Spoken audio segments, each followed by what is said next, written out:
ॐ गणनान्त्वा गणपतिगं मवामहे कवीनामुपवस्त्रवस्त्रमं ज्येष्ठराजं ब्रह्मणान् ब्रह्मणस्पत आनुशृण्वोतिभिः सीदसादनम् ॐ महागणाधिपतये नमः। ॐ केशवाय नमः, ॐ नारायणाय नमः, ॐ माधवाय नमः, गोविन्दाय नमः, ॐ विष्णुवे नमः, मत्सूदनाय नमः, त्रिविक्रमाय नमः, वामनाय नमः, श्रीधराय नमः, ऋषिकेश पद्मनाभाय नमः, दामोदराय नमः, संकर्षणाय नमः, वासुदेवाय नमः, प्रद्युम्नाय नमः, निरुद्धाय नमः, पुरुषोत्तमाय नमः, दोक्षाय नमः, नारसिंहाय नमः, अच्युताय नमः, जराद्राय नमः, हरे नमः, श्री कृष्णाय नमः. The previous episode, Lord Ishvara, that is husband of Dakshayani, is not happy because his wife is willing to go to Daksha yajnas in spite of his refusing to allow her to go. And it looks Dakshayani, the wife of Maheshwara and Ishvara, they're all gods. They should know what's happening in the future also. Common man may question. So how is this emotional aspect of Parvati, Dakshayani came in such a humanistic way? And this sort of incidents does happen in Devaloka also. So Ishvara knows what's going to happen to his wife, Dakshayani. So Nandikeshwara and all Devaganas come with Dakshayani, and she rode the bull Nandi along with the Shivaganas to the place of her father's Daksha yajna, Shala. And great number of rishis were there, several gods were there, several important people in the locality were there. They're all assembled in a higher position, and her daddy was continuously doing the yajna. So when she coming into the yajnashala, she thought everybody is going to praise her and take her and talk to her. When she entered, she saw her daddy doing yajna, and although Daksha has seen her coming, he acted as though he doesn't know for a while. In the meanwhile, Dakshayani's mother and sisters all came, hugged her, and we have not seen you for a long time. How are you keeping? They were asking, like this sort of thing going on. For a while, she settled down, and she was worried because her daddy has decided not to give oblation to Shiva in this yajna. So the Dakshayani, the Sati, is very angry upon her father, and she told him that if you do yajna and if you refuse to give oblation to Shiva, then you are a bad person. You are not a good person. You are not recognized in Trimurtis. You are only giving attention to his Basmalepana and but not understood the greatness of Shiva. You are really fool not understanding my husband properly. You have to give respect to your son-in-law or my husband properly, like as before, and you cannot do this. And she was telling like that. He ignored her and continued chanting that. Dakshayani Sati became very, very unhappy. She cannot tolerate insult to her husband to that extent. She decided, I don't want to be called as Dakshayani.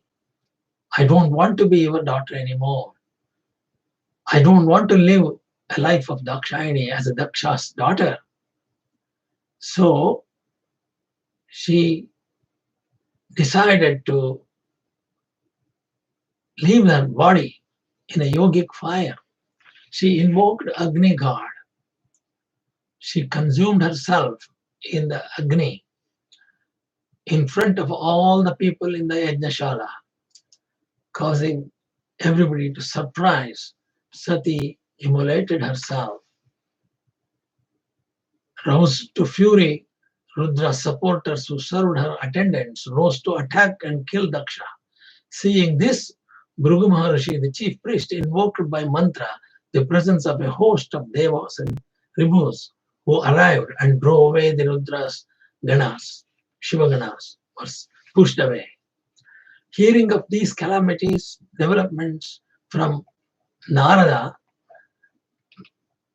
Rudra was that Maheshwara in Kailas, hearing these calamities developed in Daksha yajna, Narada told Ishvara, and Rudra was rose to terrible angry.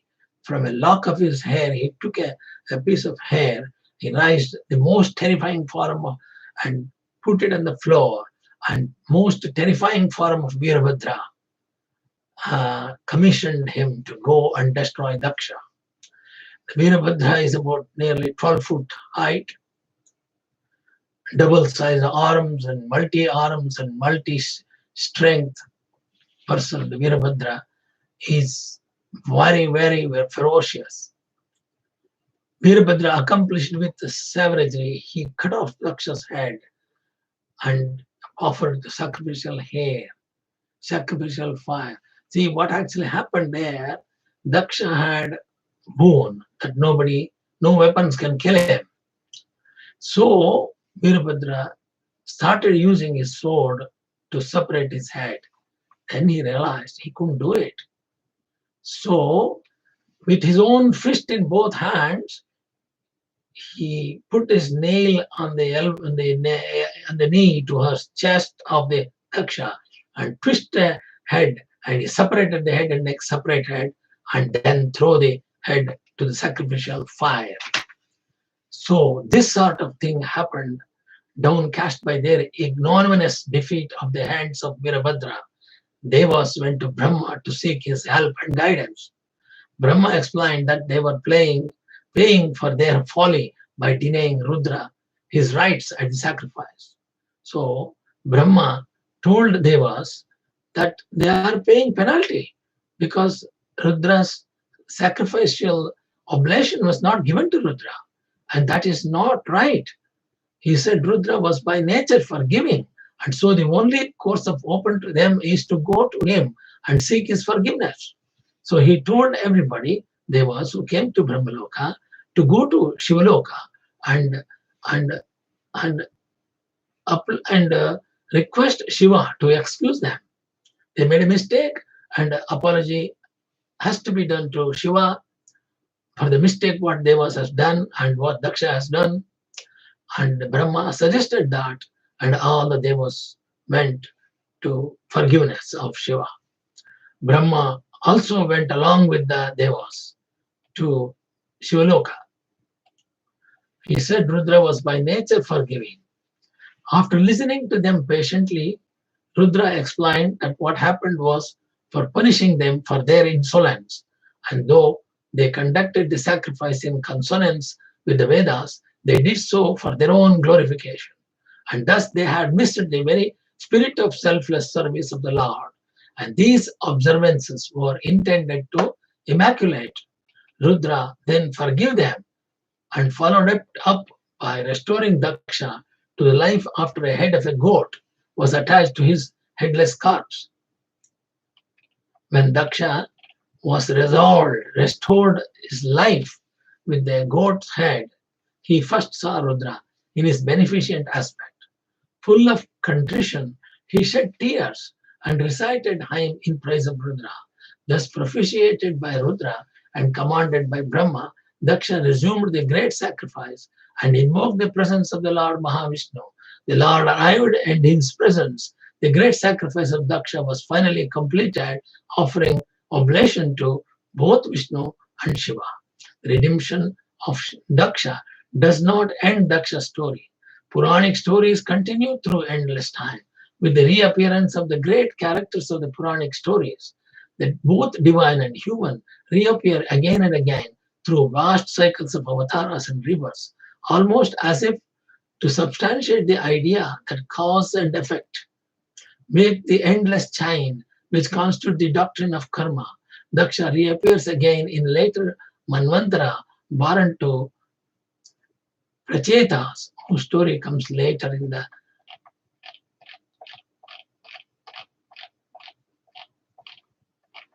so that ends the Daksha's yajna, and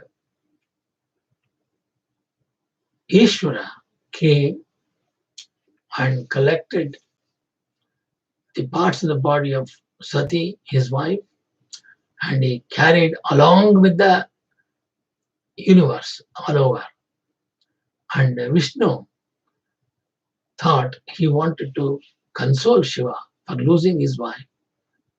And he asked the chakra, Sudarshana, to cut Sati's body when she was carrying and fallen on different places in the earth.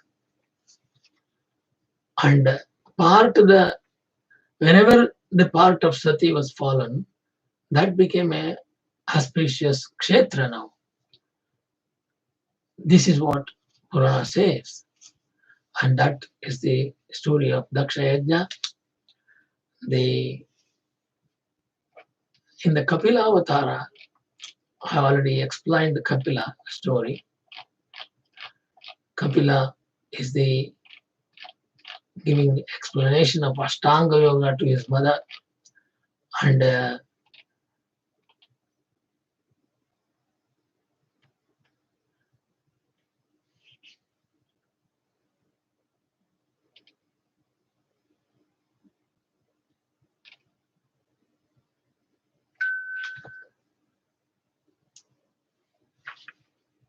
Kapila is also called Kapila Muni and Kapila Rishi. There are so many stories or followed with that. I think I have completed the Kapila conclude. In that story, in the Kapila story, there's so many more information is available there. What happens to Jivi, that is life, after the expiration of his sins in the hell and an animal embodiment? Providence directs the ignorant Jiva again into a human birth. Suited to the nature of his residual karma, he finds entry into a woman's womb through the seed of a man. One day, the male and female elements are combined into one unit called Kalala. In 5 days, it is formed into a disc-like body called Mudbula. In 10 days, it becomes a hard body in the shape of a brinjal. It is called Karkura. In 1 month, it becomes a lump called Pesi. This is similar to the embryology what we studied in anatomy. The embryo, development of embryo in the mother's womb is explained by Kapila in this stage. In 1 month, he develops a head, and 2 months, the rudiments of arms and legs. In 3 months, nails, hairs, bones, skin, and genital opening. By the 4th month, he develops the 7 bodily dhatus, basic substances like blood, flesh, etc. By the 6th month, hunger and thirst, baby feel that. In the 6th month, it is covered by a thin membrane called the placenta, and its movements come to be felt on the right side and the right side by the mother. Now, the fetus starts absorbing nutrition from mother's food. The fetus finds itself in a very unpleasant place in the midst of the bodily organs, breeding worms. He often swoons, his tender skin being beaten and wounded by hungry worms growing there. He also suffers intensely from the contact of the pungent, salty, and burning substances consumed by the mother. If the mother drinks a salty drink or a too much um, spicy drink, the baby will feel that pungent reaction, covered first by the placenta and then by the intestines of the mother. He rests in the womb with his back, neck, head curled up. He cannot move his limbs much, as even as a bird in a cage cannot fly. By the divine will, he now remembers all the actions of he had done in his past life. In this stage of fetal life, Kapila says the baby will remember the past actions in the past life. What happened, what happiness can he have in that uncomfortable place where he is made to continuously think of his acts, unable even to breathe? From the 7th month, he is conscious but cannot remain still, being pushed by the winds of the womb. Being so pushed, he wriggles like his brother worms born in the dirt of the womb. The frightened fetus, bound to the body by the 7 basic bodily substances, dhatus, and completely identified with it, now indirectly praises with joined hands. The fetus will join his hands and praise the Lord, by whose will he is in the womb. The Jiva says, I seek shelter at the feet of the Lord Narayana, who assumes at will the forms of various divine incarnations and walks the earth in order to protect and redeem its inhabitants. It is by his grace alone that an iniquitous creature like me has come to this most deserving state. The fetus says, I, whose spiritual nature has been covered up by the forces of karma, sit here, bound by a body of my material substances that are the products of cosmic power. I, the Jiva, salute him, the God Narayana, who is pure, unchanging, and indivisible consciousness, but is none the less present in my distressed heart too, being the indweller in everything. I salute that supreme being Narayana, who is superior to Purusha and Prakriti, soul and matter, who unlike myself is without a body of 5 elements, whose consciousness is not subject to the deluding influences of the senses and their objects engendered by Prakriti, and who is therefore of unlimited power and wisdom. It is Maya, the power of Lord, having karma as its binding cord, that has brought me to this state of bondage, whose innumerable woes have completely effaced the memory of my spiritual nature. There is no other way for me to regain my spiritual status except through his grace. The fetus is telling the Narayana, it is by the Lord, by whom the whole universe is pervaded, that has given me the memory of my past, present, and future. I pray in adoration of that being for relief from the suffering arising from my entanglement in karma as a jiva. I am lying in the cavity of another body, covered with bodily fluids and tortured by the heat generated in it. Very much distressed in mind, I am counting the days before I shall be released from here. O Lord, when shall that day comes? O Lord, fetus is telling, O Lord, thou hast out of the infinite mercy bestowed upon me in my 10th month an awareness of my situation. The satisfaction of having done such a gracious act is the only offering that, though the most merciful one, can get in return from it. For a humble jiva in entanglement that I am, I can offer nothing in return except my repeated salutations to you. Other jivas in animals in my predicament are aware of only their bodily instincts, joys and discomfort. But by virtue of the higher understanding given to me, I am naturally conscious of moral values like self-control and the like, and I am aware of that ancient being within my heart and without, just as I am aware of the physical body centering on my eye sense.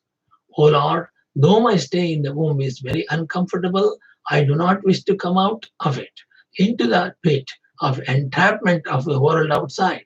For when I am out, I shall not have the present consciousness, but he who overcome again by identification with the body and all the entanglements of samsara that follow it. As there is thus the chance of man losing spiritual consciousness on being freed after birth from my present sufferings, I shall make in every way a conscious endeavor to prevent the recurrence of future births in numerous wombs by the remembrance of the Supreme Being, who is the friend and well-wisher of all. Becoming a devotee of the Lord and worshipping His holy feet, may I never again have physical embodiment. Kapila concludes, in the 10th month, early part of the 10th month or the middle of the 10th month, the fetus in the womb, who has made the above resolution and has been engaged in contemplation and praise of the Lord, is pushed out of the womb, head downwards into the world by uterine contractions. This is a complete obstetrics situation where child is delivered head downwards. After letting the fetus itself virtually speak us up to this point, Kapila takes his narrative of the experience of the new Jiva body combination through life and thereafter forward in the following sequences. A new Jiva carrying a stamp of experience of the last body it occupied now occupies the new body that has taken shape. This somewhat like a person moving out from an old house into a new one after waiting for an interval in another location. Passing from infancy through the childhood to youth, man attains full body consciousness, desire and anger on desire not being fulfilled, anger on desire not being fulfilled, and hostility towards those coming in this way to build it up. The false identification of himself is firmly established, and he thinks of I and mine only in physical forms. Having to sustain himself, he continues in actions, especially those driven by hunger and sex, only deepens his bondage in the life-death cycle. The Jiva, the life of Jiva, continues to lose its good and spiritual endowments of the truth, purity, kindness, restraint in speech, control over the mind and senses. Association with evil persons and indulgence in sex lead to degeneration. The body exists of two levels, the gross body and sthula sharira, and the subtle or linga sharira. The body exists at two levels, the gross or sthula sharira and the subtle or linga sharira, and one on death it is the former that perishes, while the later survives and attaches to the jiva and carries these influences into the bodies in future lives. So what Kapila says, body exists in two levels. One is gross body, that's sthula sharira, and the other part is called subtle or linga sharira. That is Atma. When on death, it is the former that perishes, where the gross body or sthula sharira perishes, while the later linga sharira or the soul will later survive and attach to the jiva and carries these influences into new bodies in future lives. The cause effect of wrong actions leading to bad results persists through the future lives as a never-ending cycle as long as it does not avoid wrong actions arising from a bondage to the senses. Jiva of such persons goes to the Pitruloka, the lower world of the Mayans, for a brief period to reward whatever good deeds he has done, they have done, and then return to the next birth to work out their destiny again. So this is the birth and death cycle. This is what Kapila Rishi is explaining. Man should not consider himself at the mercy of circumstances, but realize that he is the maker of his own destiny.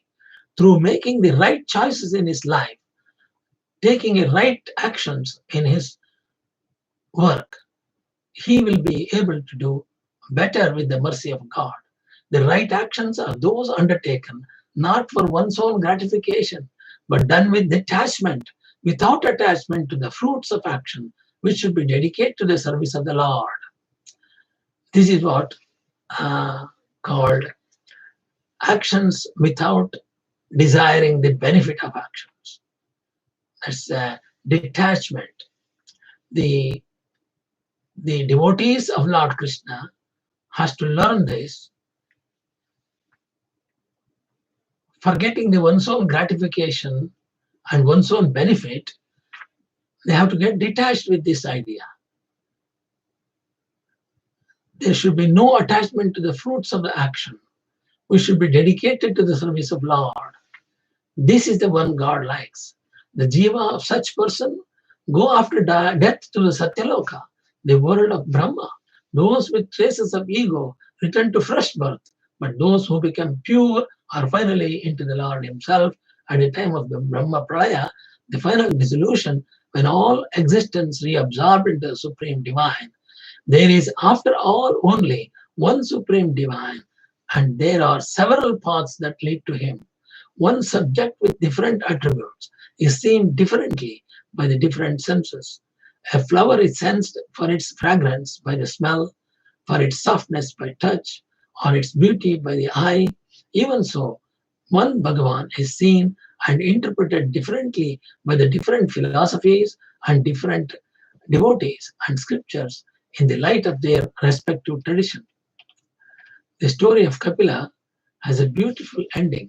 His mother Devahuti, having internalized this great teaching imparted to her by Kapila, her son, followed it with faith and devotion, and sure enough, in the course of time, attained to the Supreme Divine at a holy place sanctified for posterity by the name of Siddhapada.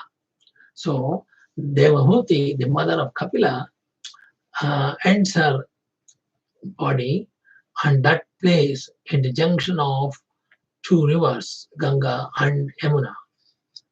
Some people say like that. Some people say it is higher than Ganga Yamuna. It's a higher junction of the Ganges. With faith and devotion, she finished her life with praying for Narayana, Supreme Divine. She attained the Supreme Divine Narayana at a holy place, sanctified for posterity by name of Siddhapada. And this place is famous for Devahuti's ending her life in that auspicious place to attain mukti to reach Narayana. The next episode is Prahalada, Narasimha Avatara. I will continue this tomorrow. Om Namostu Anantaya Sahasramurtaye Sahasrapadakshirubhav Sahasranamne Purushashne Sahasrakoti Gudarani Namaha Akashat Patidam Medagat Sagaram Sarvadeva Namaskaraha Sri Kesham Keshavam Padigatyo Namaha Sarva Vedeshat Punyam Sarva Tirteshu Yatpalam Tatpalam Purnapte Vasanad Vasudevasya Vasante Netram Sarva Bhutri Vasudev Vasudev Muste Kayen Vacha Mansenderva Buddhatmanava Pagade Sabhavat Karomi Yadat Sagalam Parasmai Narayana Samarpayami Hari Om Tat Hari Om Tat